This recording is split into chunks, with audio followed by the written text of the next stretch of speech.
हम देवताओं को मंदिर में क्यों प्रतिष्ठित करते हैं? मन के अंदर जाने का नाम मंदिर है। महात्माओं ने आदमियों को भ्रांति नहीं हो कि वो चेतन से जड़ में ना उलझ जाए, इसलिए उस स्थान का, उस जगह का, उस अनुष्ठान के लिए जहाँ आप जा रहे हैं उसका नाम मन के अंदर जहाँ जाया जाए, ऐसा स्थल जहाँ मन के अंदर हम जाते हैं, मंदिर।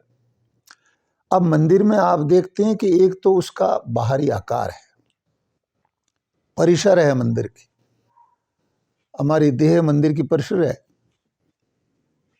इसलिए उस मंदिर जो स्थान स्थूल रूप में, उसकी जगह हमारे अंदर, मन के अंदर जाने के लिए प्रतीकात्मक रूप से हमारा शरीर तो उसका आकार है। फिर परिक्रमा, मन की समस्त प्रकार की प्रवृत्तियां, ये परिक्रमा है। जब तक मन की प्रवृत्तियों को समझ करके उनके अंदर यात्रा करके उनसे मुक्त नहीं हुआ जाएगा, तब तक गर्भगृह में विराजमान ईश्वर के दर्शन नहीं होते। इसलिए मंदिर में प्रवेश हुआ, फिर परिक्रमा कीजिए। ये परिक्रमा आगम पुरुषों के, आप्तकाम पुरुषों के ज्ञान से, आगम शास्त्रों से और अपने जीवन की विभिन्न प्रकार की प्रवृत्तियों और विचारणाओं के भीतर घूम करके उनके यथार्थ को जी करके और उसे पूर्ण किया जाता है। जितनी भी प्रकार की प्रवृत्तियां हैं, पहले अभाव से पैदा होती है, भीतर अभाव, स्कैर्सिटी आती है। अभाव से भीतर प्रभाव पैदा होता है, प्रभाव से प्रवृत्ति पैदा होती है, प्रवृत्ति से व्यवहार पैदा होता है, और व्यवहार से जिस अभाव की मांग थी उसकी पूर्ति होती है। और जब मांग की पूर्ति हो जाती है तो हम स्वभाव में आ जाते हैं। लेकिन बाह्य कर्ण के जितने भी प्रवृत्तियां मुक्तिदायी नहीं है। इसलिए मन के समस्त आयामों को चारों ओर से घूम करके, समझ करके ही इससे मुक्ति पाई जा सकती है। इसलिए परिक्रमा का अर्थ है हम मंदिर में जाएं, स्थूल परिक्रमा तो करें, लेकिन उसके बाद अपने भीतर मन की परिक्रमा करें। भीतर लौट के देखें कि जितने भी हम विषय भोग या संसार के सुखों की प्राप्ति के लिए प्रयास कर रहे हैं, वो अंततोगत्वा एक घेरा है, उसी में हम घूम रहे हैं। रोज वही प्रवृत्ति है, अभाव पैदा होता है, प्रभाव पैदा होता है, प्रवृत्ति पैदा होती है, व्यवहार पैदा होता है, उससे संयोग वियोग पैदा होता है, और उसी से पुनः से लौट करके हम हमारे स्थान तक आ जाते हैं। अब जो है तीसरी चीज है गर्भगृह। गर्भगृह में मंदिर के द्वार पे जब मूर्ति के सामने हम आते हैं तो क्या करते हैं? पहले आमचल, सफाई, प्योरिटी, स्थान को धोते हैं। बाहर के धोने का संबंध पवित्रता से है, cleanliness, cleanliness of body and cleanliness of mind. पहले धुलाई होती है, इसके आमचन कहते हैं। फिर उसके बाद में हम दीपक जलाते हैं। आप देखते हैं कहीं ज्योति नहीं थी और जलते ही ज्योति प्रकट हो गई। इसके माने पहला संकेत तो ये है कि ईश्वराट अस्तित्व में प्रकाश की उपस्थिति है, जो हर एक वस्तु के अंदर हर जगह विद्यमान है, नंबर 1। अब हम उसको देखते हैं, ज्योति के दर्शन करते हैं। तो ज्योति किससे दिखाई देती है और ज्योति किसके कारण है? ज्योति को देखने पर आंख में रोशनी जाती है, आंख से रोशनी मस्तिष्क में जाती है, और मस्तिष्क के भीतर हमारे होश की रोशनी है। उसके कारण यदि व्यक्ति बेहोश है, उसको ज्योति दिखाई नहीं देगी। तो बाहर की ज्योति हम इसलिए जलाते हैं कि हमारी अंदर की ज्योति का हमें अनुभव हो। इसलिए उस ज्योति को देखते अंतर्मुखी होकर के, नयन बंद करके अंदर की दृष्टा की तरफ लौट जाना चाहिए। फिर ज्योति जलाने के बाद हम अगरबत्ती जलाते हैं। अगरबत्ती नाम कैसे पड़ा? ये मन, ये अहंकार अगर मगर का ठाकुर है। ये अगर मगर, संशयात्मक और निश्चयात्मक दो द्वंद्व इसमें चलते रहते हैं, दिस और दैट, द्वैत का प्रतीक। तो अगर की जो लंबी सारी श्रृंखला हमारे भीतर, उसको जलाओ, ये अहंकार का रूप है। उधर अगरबत्ती जल रही है, अगरबत्ती जलने से खुशबू पैदा होती है। ऐसे ही हमारे भीतर अगर मगर का अहंकार जलने से प्रेम की खुशबू पैदा होती है। इसलिए दूसरा संकेत है होश और फिर प्रेम। अहंकार का तो जलना और प्रेम का फैलना। इसलिए भजन में भी भाव का जन्म और अहंकार का बंजन। भजन बंजन धातु से बना है। बंजन मीन्स तोड़ना, किसको? अहंकार को। और भाव का जन्म, इधर अहंकार मिटता है, उधर भाव, अनुभूति, आनंद भीतर फैलता है। तो हम बैठ करके और उस समय अपने भीतर अहंकार को होशपूर्वक देखने पर विलीन होते हुए अनवर करके प्रेम की अनुभूति महसूस करते हैं। प्रेम के माने हैं परे मैं से परे।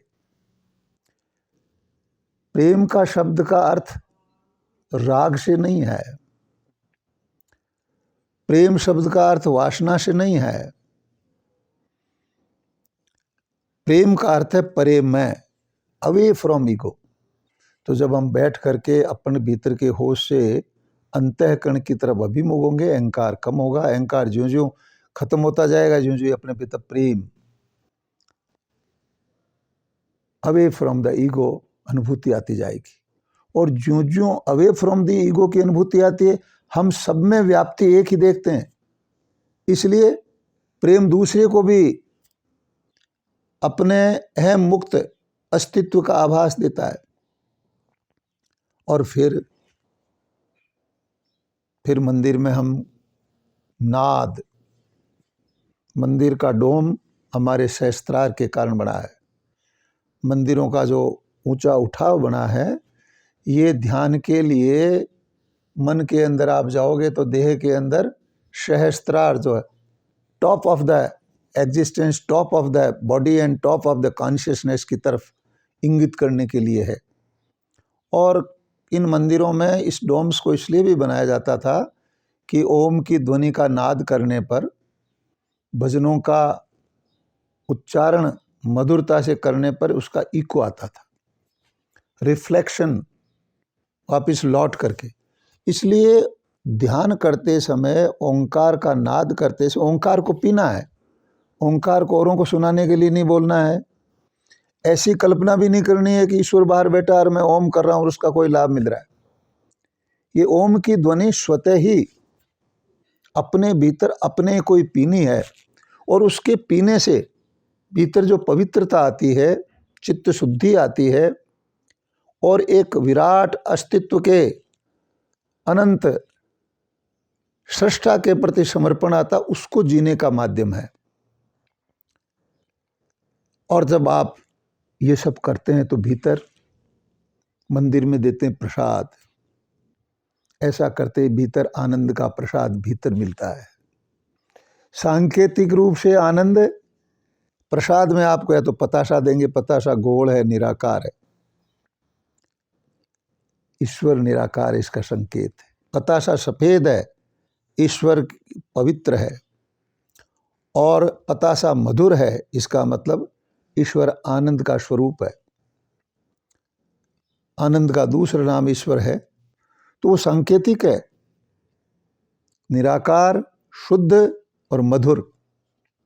इस अनुभूति को आपको स्मरण करा के भीतर उस अनुभूति की तरफ ले जाने के लिए ये सांकेतिक प्रसाद है। मक्काना होता है, वो भी गोल है, सफ़ेद और मधुर है। फिर आप नारियल चढ़ाते हैं, श्रीफल कहते हैं। श्री मीन्स श्रेष्ठ, इसलिए कि वो आपके जीवन के त्रिआयामी अस्तित्व का उद्बोधक है, आपको उससे परिचय कराता है।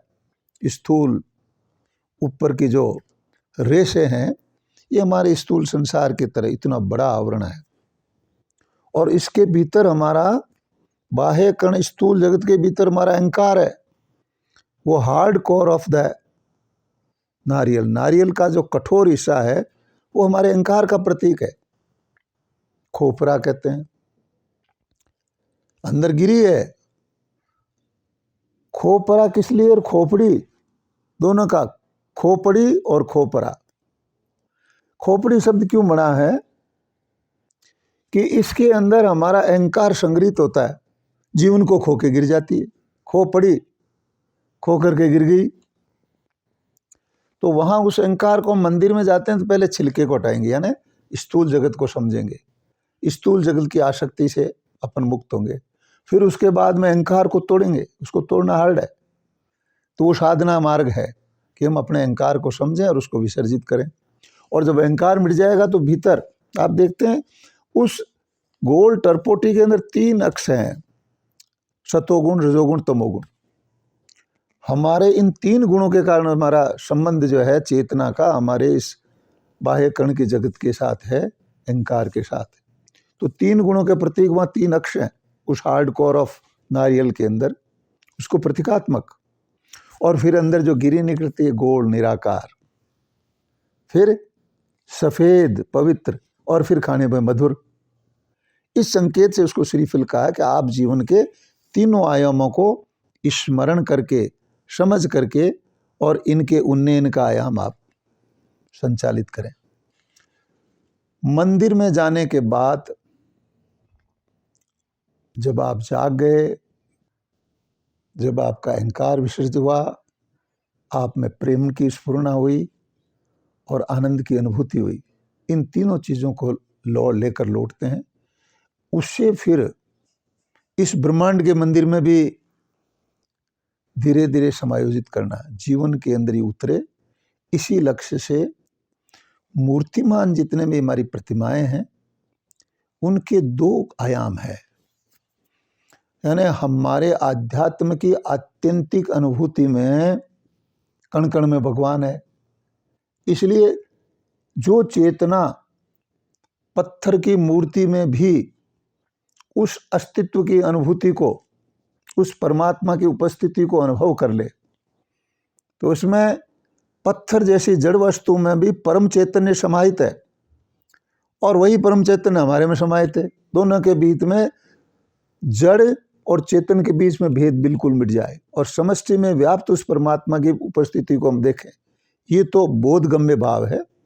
और विचारगम्य भाव ये है कि जितनी भी मूर्तियां हैं वे उन महापुरुषों की हैं जिन्होंने अपने आप को स्थूल और मनोगत जगत से मुक्त करके उस अवस्था में जीवन को स्वीकारा, अनुभव किया और जिया जो परिपूर्ण रूपेण परमात्मा की आंतरिक उपस्थिति सच्चिदानंद के अंदर स्थित थी। तो हमें भी उस परिपूर्ण आंतरिक सच्चिदानंद की तरफ अनुभूति को उन्नयन करने के लिए वे हमें प्रेरणा देते हैं। लेकिन यदि आप मूर्ति के इतिहास में चले जाएं तो फिर आप मनोमय कोश से संग्रहित हो गए। फिर आपको भगवान कृष्ण ने गीता में कहा, जो मुझे तत्व से जानते हैं। भगवान कृष्ण का एक तो देह है जो चली गई, historical Krishna is no more useful for us. फिर whatever deeds he did are also not of any use for us, but the essence of reality which he indicated us for getting into that optimum awareness is only useful for us. तो कृष्ण गीता में कहते हैं जो मुझे तत्व से जानता। तत्व से जानने का मतलब जो भीतर व्याप्त परमात्मा की चेतना जो पूरी समष्टि में व्याप्त है उसको जो जान लेता है वही परमात्मा की शरणागति प्राप्त करके सच्चिदानंद की उपलब्धि करता है। इस दृष्टि से हमें कथ्य इन महापुरुषों की कथाओं के बजाय कथाओं में छिपे हुए तथ्यों की तरफ जाना चाहिए। कथ्य से हमें तथ्य की तरफ जाना है और तथ्य को जानकर अपने भीतर अपने ही सत्य से आत्मसात होना है। इसलिए कथ्य से तथ्य और तथ्य से सत्य, उसको आत्मसात करने पर फिर सब में समता, प्रियता, मुदिता और नित्य एकता की अनुभूति सदा विद्यमान हो जाती है। अब आप देखते हैं पुष्प की माला। पुष्प की माला आप ले जाते हैं मंदिर में, श्रद्धेय की पुष्प की माला का हार पहनाते हैं। कभी आपने विचार किया क्यों? पुष्प के अंदर 3 गुण निरूपित है। पहले तो बीज से वो पौधा बना, पौधा से पुष्प आया। पुष्प का रंग हमारे कर्मों का, गुणों का अभिव्यक्ति है। अलग अलग रंग हैं, अलग अलग कर्म है। कर्मों के अभिव्यक्ति के गुणात्मक स्वरूप को पुष्प के रंग से अभिव्यक्त करके देखा गया। फिर पुष्प के अंदर महक है। हमारे विभिन्न गुणों के होते हुए भी हमारे भीतर प्रेम की अंदर एक महक है। हर एक प्राणी में, कठोर से कठोर प्राणी भी किसी न किसी को प्यार करता है। तो निरंतर प्रेम की उपस्थिति है। राग, द्वेष, घृणा इत्यादि तो 24 घंटे में कोई मनुष्य घंटे भर से ज़्यादा नहीं कायम रख सकता, लेकिन उसकी अधिकतम समय की स्थिति प्रेम पूर्ण होती है। चाहे वो अपने शरीर को प्रेम करे, परिजनों को प्रेम करे, वस्तुओं को प्रेम करे, लेकिन उनमें एक आभास है। तो फूल के अलग अलग रंग हमारे कर्मों के बहुत उद्बोधक हैं, खुशबू हमारे प्रेम की उद्बोधक है, और कोमलता हमारी नम्रता, तरलता और सरलता की उद्बोधक है। तो पुष्प की कोमलता हमारी सरलता, नम्रता और तरलता की संकेत देती है। और फिर उसके नीचे हरी, पुष्प के नीचे जो है सेपल्स और पीटल्स, पीटल्स जो हैं वो हरे रंग के होते हैं, मीन्स खुशहाली। हरा रंग यदि आप देखें तो प्रकृति में 7 रंगों में विबग्योर में बीच का है, बे नी आ है पी नाला। बे नी आ 3 रंग इधर है, फिर है पी नाला इधर है। तो हमारे जीवन की मध्य स्थिति का सांकेतिक गुण है हरा, और इसीलिए हरियाली ज़्यादा है सृष्टि में। तो हम खुशहाल, हरे, हरा भरा, हम आनंदित रहें, उसका ये प्रतीक है। इसलिए इनको हम स्मरण करके फिर क्या है, अलग अलग फूलों को एक माला में डाला जाता है। तो हम सब मनुष्य अलग अलग फूल हैं सृष्टा की, सृष्टि के, लेकिन उनके भीतर एक सूत्र है सुरति का, चेतना का, जो सब में एक है। तो इसलिए उनमें एकता आ गई। सुरति से सब हम एक हैं और वृत्तियों से हम अनेक हैं। इसलिए एको अहम ब्रह्म बहुश्याम है।